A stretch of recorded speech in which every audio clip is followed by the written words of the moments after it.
Schools are set to start teaching pupils about the risk of drink spiking and, more specifically, methanol poisoning. It comes after a campaign led by Bethany Clarke, whose best friend Simone White died from methanol poisoning whilst they were backpacking in Laos. They were offered free shots in a hostel before becoming unwell. Simone died in hospital a few days later. She was 28 years old. Well, Bethany joins me now from Brisbane. Bethany, good of you to come on the show tonight. Thank you so much. First of all, our condolences for the loss of Simone. This was a really big story last year. You girls were on the trip of a lifetime. And I know you want to come on and talk about what happened to you and your friend, because like so many young people travelling abroad, you probably had never heard of methanol poisoning or the dangers of counterfeit alcohol. No, so my understanding was that methanol was contained in antifreeze and things like that. But that was as far as my knowledge went, really. Yeah, and unfortunately, we had the drinks on the Tuesday night between 8 and 10, had about 5 or 6, and woke up the next day just feeling really unwell. And yeah, just really sort of weak, not able to think clearly, which for me was the main symptom and the main reason that we didn't really go into that public hospital at the right time. So Simone and I were literally just sitting outside because we didn't understand why we were there. And I'd fainted and she'd been sick. But again, we just didn't understand the severity of what was going on, and we just didn't access the care at the right time. And their understanding of what it was poor, because they thought it was food poisoning when we did present. So there were just a lot of things that led to what happened, really.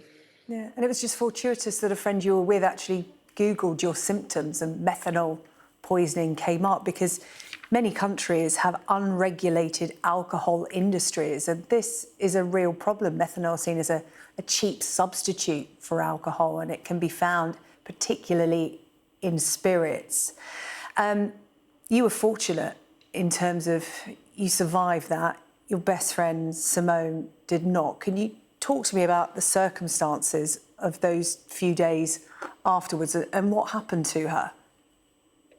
Yeah, so essentially we got to a private hospital around 27 hours after the drinks. So that's kind of the danger zone.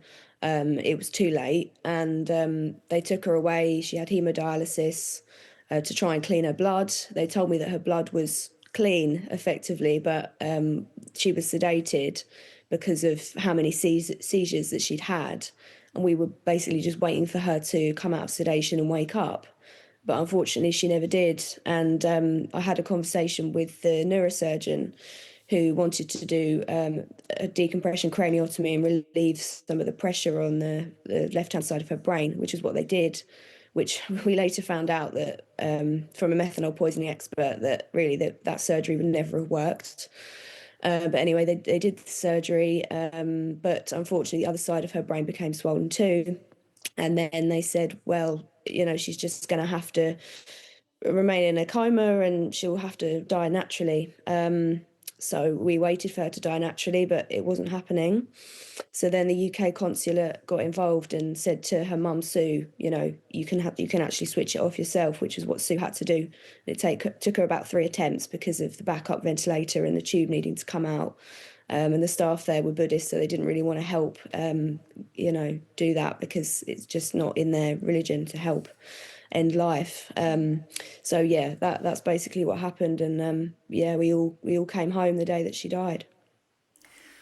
An unimaginable situation for Simone's mum to be in, for her family, and you, her best friend, to be in. And, you know, parents and to a certain extent backpackers will be aware of the vulnerabilities that you face when you travel abroad. And when we talk about, you know, drinks, it's often watch your drinks, you know, watch they're not spiked. But very few people know about the fact that you can actually get methanol poisoning from alcohol you buy. It's readily sold in bars and hostels, in backpacking destinations. You've started this campaign.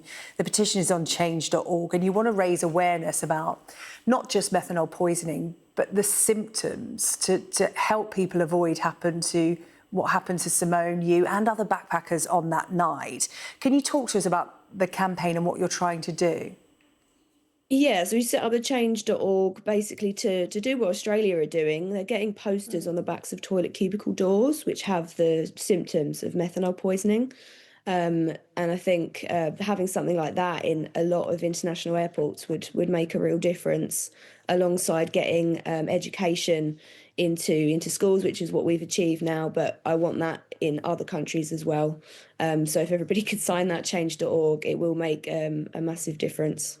Yeah, Bethany, as you said, it's the knowing, isn't it? It's knowing about not just the dangers, but the symptoms. You realised 27 hours on, which was too late for Simone. Yeah. But if other backpackers are caught like this, which they may well be, knowing the symptoms is vital in terms of saving lives. Again, sorry for your loss. And just a final word about Simone, because I'm aware that we're talking about her, but I just want to know what she was like and how you want to remember her tonight. Yeah, she just had a real zest for life. And yeah, she'd be one of those sort of people that if this had happened to me, for example, she would be on the case and, she'd be doing all of this, which is why I'm doing it. She just had so many friends and, everyone's devastated to have lost her. Well, listen, you're using your loss to good and powerful effect. Bethany, thank you so much for coming on to talk to us about your campaign, about your best friend Simone as well. That's Bethany Clarke there. Thank you. Thank you.